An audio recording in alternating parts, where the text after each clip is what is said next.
I will not be focusing on,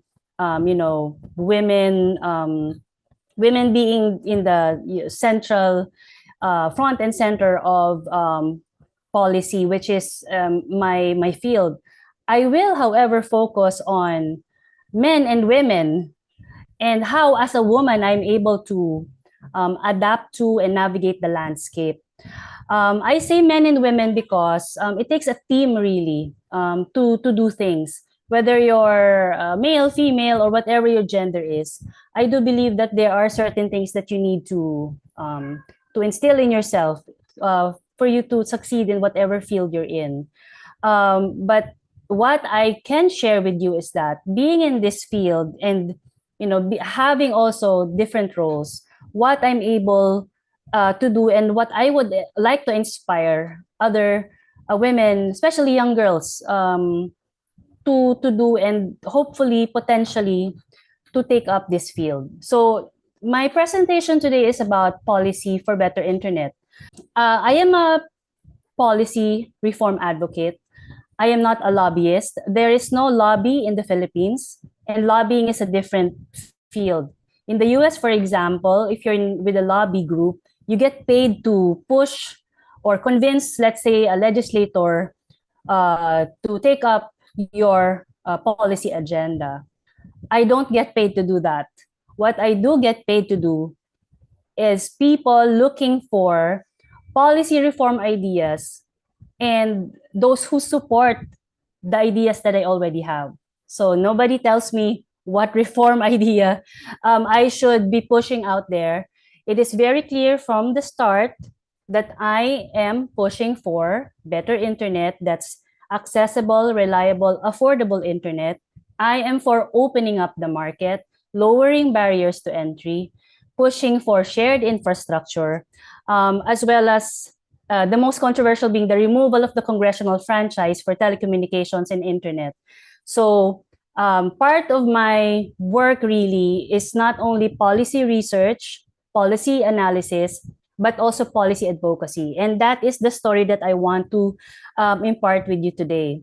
As you can see here, Better Internet PH and Secure Connections are two of my main advocacy groups. I work with a team of other consultants. I have a research team, but I also have um, experts, technical experts, because I myself am not a technical expert. My background is, if I could show you now, my background is in political science and public policy. So I'm from the social sciences. So I was actually very thrilled to be invited to speak in front of engineers and to be in this panel. But what this story, I hope, will tell you is that it is always a journey. So from my background in political science and public policy, how did I become deeply involved in ICT policy and reform advocacy? So in 2005, prior to 2005, I started as an employee. Like many Filipinos, no, kasi we are always taking that path that we will be employees. I don't know if it's a culture thing or most families, I guess, do not really support the idea of entrepreneurship. But I will get to that later. That's why I'm already mentioning the word entrepreneurship at this point. But in 2005, I saw that being an employee had its limitation, and I decided to pursue independent ICT research. My field back then was universal ICT access. My first research was telecenters, and Mia knows this because when I first met Mia, they were actually working on the village base station. So telecenters was actually my first, passion in research, and then it evolved into other things. But eventually, I focused on infrastructure, particularly telecommunications and broadband infrastructure. In 2012, I was still an independent researcher. I would get grants from development funding agencies such as IDRC Canada, as well as I think at one point I was also getting funding from Learn Asia. So in 2012, social media became popular. And on social media, I met a bunch of people who were also talking about ICT policy. And it was just really a bunch of people who had a passion for, bringing change into the community and into the industry. So I would talk to anyone who would listen, and I would really learn from people who are actually on the ground, especially engineers, scientists. DOST ASTI was actually one of my go-tos for getting really good insights into how networks work, how they should work. And of course, I also needed to understand the legislative and regulatory process. Because if we want to talk about policy, then we do have to understand that policy is something that comes from the government. Whatever political system we have, the decision makers are in the government, whether it's the legislature, that's Congress, regulatory, it's in the executive branch, and also the courts, which also put out policy decisions. So that was around 2014 and 2015. And 2016 was a pivotal year because it was during this time that I found a nonprofit organization, the Asia Foundation, that was willing to fund reform advocates that who were focused on ICT and policy. And from then, because the Asia Foundation had funding, had some funding, I was able to work with a team. So this is where my journey started. So what is public policy? Don't be scared. It's really just 101. I really love talking about policy, especially with tech people, because I don't know, maybe it's just, I don't know if there's a divide, pero parang usually yung tech people, they stick to tech, and then yung policy nila is in internal. I guess it's the same for any industry, but we're talking about public policy. So it's essentially the activities of government and decisions they make that are designed to remedy some public problem, basically problem of the nation, whether it's real or imagined. So policymakers come up with policy solutions every single day, whether that problem that they're trying to solve is actually real, is another question. But this is important because this will tell you that the perception of the government of what a problem is, the nature of the problem, how urgent it is to solve the problem, and who are affected by the problem is very important when crafting policy. So public policy is formulated by the government, legislators or those in Congress, at the upper house or the Senate, and the lower house or the House of Representatives, by judges in the courts, and by executive agencies. One thing that's important to note, however, is that policy is always subject to change, whether that's an advisory from a regulator or even the Constitution. It is always subject to change based on new or better information about the effects of policy. So technology is not immune from public policy. And in the field of ICT and policy in the Philippines, you would always see the following. And these are also some of the areas that I've worked with, or I've worked on rather. So it's infrastructure or network, access to affordability and quality of ICT services, especially the internet, data privacy and cybersecurity, digital rights, digitalization, that's your e-government, e-commerce, online learning, anything, any sector where you will use digital technologies, and emerging technologies such as AI, machine learning, blockchain, whatever emerging technologies that are out there. It's also one of the kumbaga, flavor of the month usually when you talk about public policy. In fact, just next week, there will be a public hearing on legislation that aims to regulate AI. So parang this early, regulate agad. So again, it's a matter of which stakeholder, which group tells a policymaker na, oh, this is important, oh, we need to regulate this, etc., and then present them with the evidence. Okay, so what is the policy cycle like? 101 lang to ha. So, let's start with stage 1, agenda setting. Syempre, ano yung kailangan natin ng policy formulation, and then you will decide on what the policy, whether to approve it or not. And when you approve it, you have to implement the policy. And then while you're implementing it, after a few years, or actually every year, you have to monitor and evaluate whether the policy is effective or not. Pero what is the policy cycle really like? So within the stages, there's so many actors. There's the president, Congress, your government agencies, the private sector, civil society, where I come from, and donor agencies who are interested in supporting policy reform. So this is usually what happens. So these different actors would have their different interests, which are influenced by people around them, business people, civil society, their wives, their wives, their family, kung ano-ano, different stakeholders and their constituents. So usually the government agency can do all of these things. But the president can also do all of these things, and the legislator and the private sector, civil society, and donors, they can all come in and influence any of these stages. So what happens? And they can all influence each other. So as civil society, we are able to influence the legislature. Diba? We can submit comments to the Congress people. We can also send a letter to the president. The private sector, the business sector, they are actually very influential in many of the stages of the public cycle. So this is what the policy cycle really looks like, which tells us that the policy-making process is not as simple as it looks, meaning the stages, no, kanina.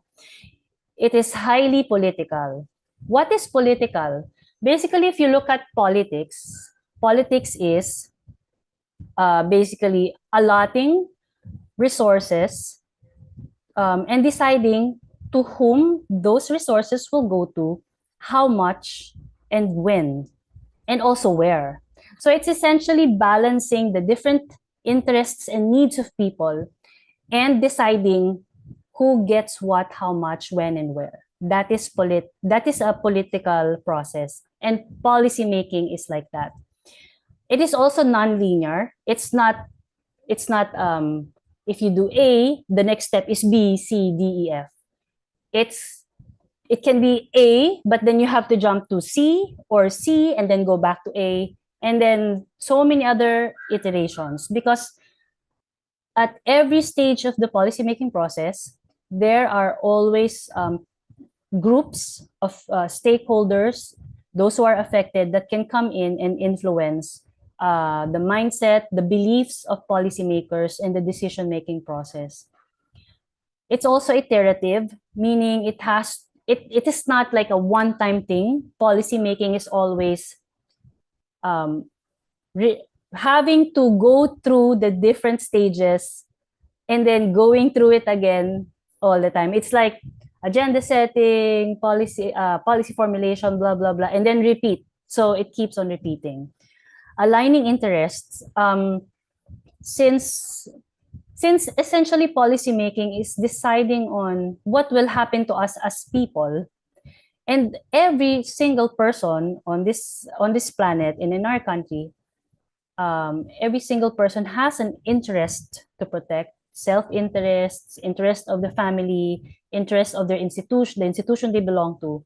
So it's always about aligning interests, and that may or may not happen. Usually there are conflicts in interests.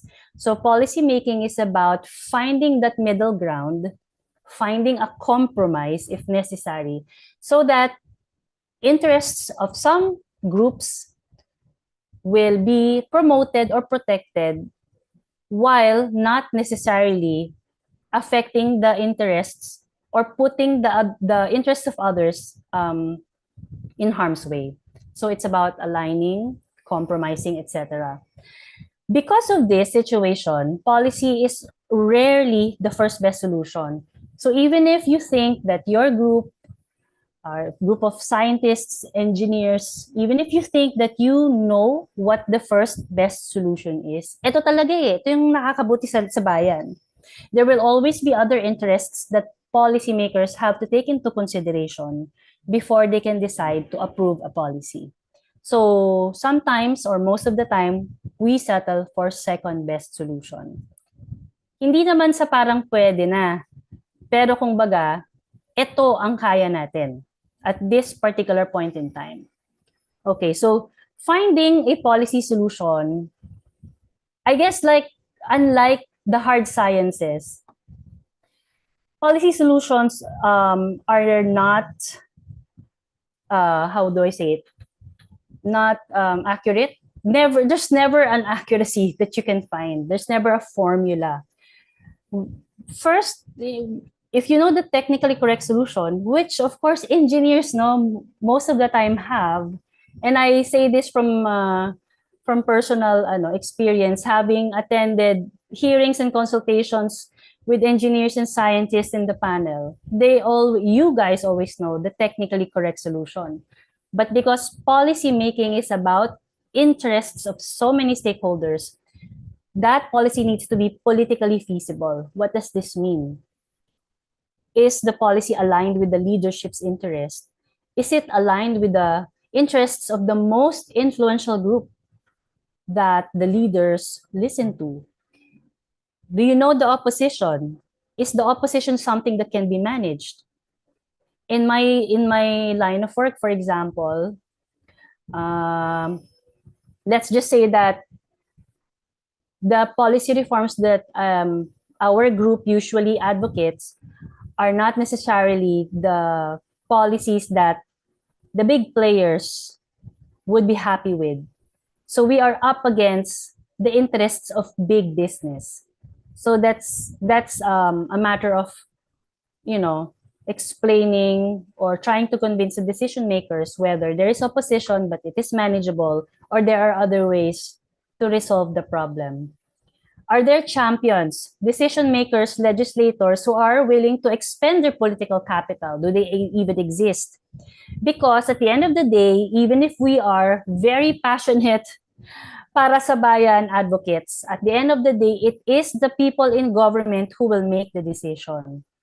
And I have seen this, even if personally they agree with you, they know that it's the right thing to do, because of certain interests that are out there and the situation that they're in, you might not have the champion pala that you need, meaning the policy maker, the decision maker that you need, because it's very difficult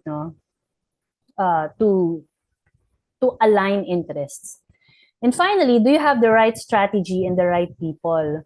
That's why I pointed out earlier why 2016 was pivotal for advocates such as myself, because there was that was the beginning of support that we got from an organization such as the Asia Foundation, and from there actually I started getting other projects that supported the same policy advocacy.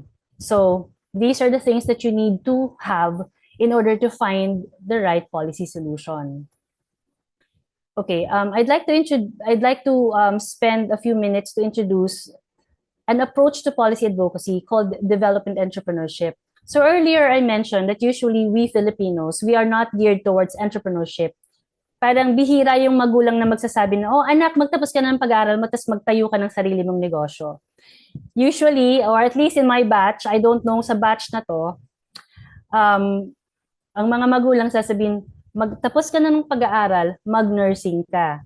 Or mag-doctor ka, mag-engineer ka. Usually ganyan. Or nung time ko nga, uso, mag-bank teller ka. Parang kasi, di ba, yung parang, our parents, their generation, they have a notion of what would make a good income-making job. All very good jobs, all of these jobs require hard work and a specific skill set. Pero bihira talaga sabihin na magnegosyo ka. But in this particular case, remember that advocacy is like selling an idea. So in policy advocacy, you need to act like an entrepreneur. But this time, what you're selling is the idea that development or change will happen in the country if a decision maker adopts this particular policy. So what are the things that you need to be or to do? You start with what you have, because you cannot always have funding or the right people or the right strategy, but start with what you have, meaning your situation. What are you knowledgeable about? In your case, your engineers, your scientists, you already have the technically correct solution. So the next step is to really find out the political feasibility. Do a stakeholder mapping, know about the different interests of the groups that might be affected by a particular policy, and find a way to align these different interests. Easier said than done, but at least kayo may technical know-how na kayo. In my case, since I don't have an engineering background, that's why my go-to really was to talk to different people from DOST, from the ICT, also from NTC, and industry players from the private sector. So like entrepreneurs, you have to know what small bets you can make. Yun yung tinatawag na affordable loss. Kasi syempre, you need to invest something. And when you invest something, it's like you're making a bet on something. Halimbawa, in my case, our group thinks that the Philippines suffers from poor, unaffordable internet. What is the problem? So we start looking at the problem. And we think that one of the problems really is that there's high barriers to entry. We saw the congressional franchise as a barrier, and we are unique in the whole world. We are the only country in the world that requires a network operator to secure a congressional franchise from Congress before they can start getting a license from the industry regulator. So we placed, when I say we, it's myself and fellow advocates, a small bet in that policy solution that we need to remove the congressional franchise. So all our resources and all our efforts have been targeting that particular policy solution, and we've been advocate for the removal of the congressional franchise. Next is you need to co-create, because you don't have the monopoly of knowledge and skills and resources. You need to use the network that you have. And as women, I would like to think na talagang iba rin yung network natin. It's not only kumbaga, our network in school, in our offices, in our family, in our churches. We almost always find a network wherever we are. And, women have a different, I would say, a very good way of networking. And you take advantage of that. Next is to leverage contingencies. What do I mean by this? There will always be certain things that you cannot predict. There will always be surprises. So you need to have a contingency. If this particular policy solution is not being bought or hindi siya acceptable to policymakers, you need to make changes and adjust accordingly. And finally, you need to believe that you can influence the future. Because if you think about it, sometimes you need a policy before things actually happen. For example, smoking. There are already studies that smoking is nicotine is cancerous, diba? Whether or not a particular consumer will have cancer in the future, a policy should already be there to try to prevent that from happening. Or ibalik natin sa nasa advocacy natin on the internet. AI, for example. We already know that as an emerging technology, AI will be a disruptor. And nobody else knows this, but you guys. Kayo mas nakakaalam nun. But do we need to wait until that time na yung parang parang yung overlord natin, yung AI will revolt against us? No, just kidding. Pero do we need to wait for the time na may harm na nagagawa yung emerging tech, whether that's AI or something else? The answer usually is no. You need to influence the future, and policy is the best way of doing it. That's why this is called development entrepreneurship. So you are selling an idea. Okay, finally, how do you choose which policy reform? So you need to make sure that the impact is something that would change the incentives and behavior of the actors in society.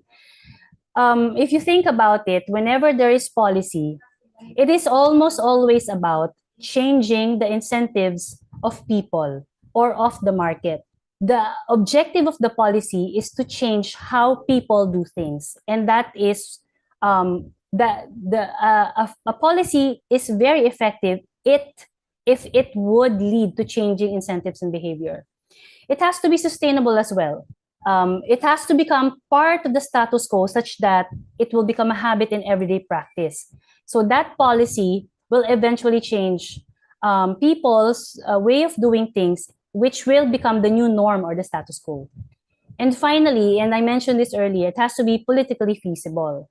It has to be able to uh, be introduced given the political realities. A policy cannot exist in a bubble. If you are promoting technology and policy at the same time, it's very hard actually because technology changes a lot and very quickly. So policy needs to adapt to the realities. Okay, so how do I do policy advocacy?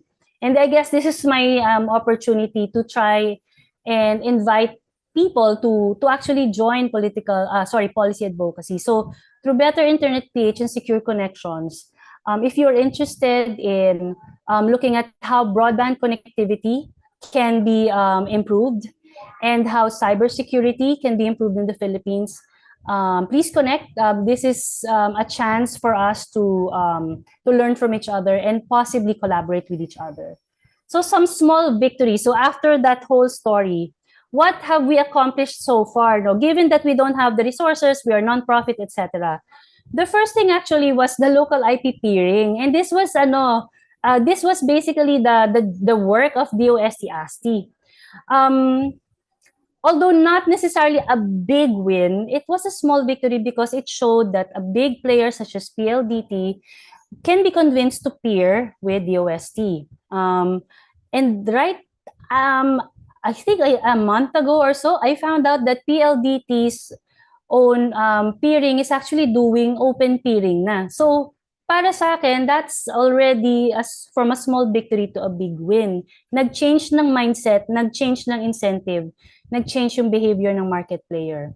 And there are other things here that you can read, but one thing that I'm personally proud of is Executive Order number 127 that was issued in 2021. So many advocates worked to look at a low-hanging fruit. Again, as I mentioned, it is very difficult to go head-to-head with big companies, big players who have the resources, the machinery, etc. But EO 127 was something that really was pushed to help the remote rural areas. It allowed both the telcos and the internet service providers direct access to satellite internet. In the past, it was only the telcos with a franchise who are allowed to connect to a satellite company. But because of this EO 127 issued by former President Duterte, na democratize yung access to satellite internet. And because of that, this is one of the reasons why we have satellite operators here such as Pacific, Intelsat, and Starlink. The other one that we are working on right now, as we speak, is the Open Access Bill, or already renamed as Konektadong Pinoy. Essentially, Konektadong Pinoy, where lower barriers to entry allow more players and a diversity of network operators to enter the market and offer internet services. And I believe that this is something that will definitely help those in the rural areas and those who are operating community networks. The idea is to have more community networks to provide, to essentially bridge the digital divide.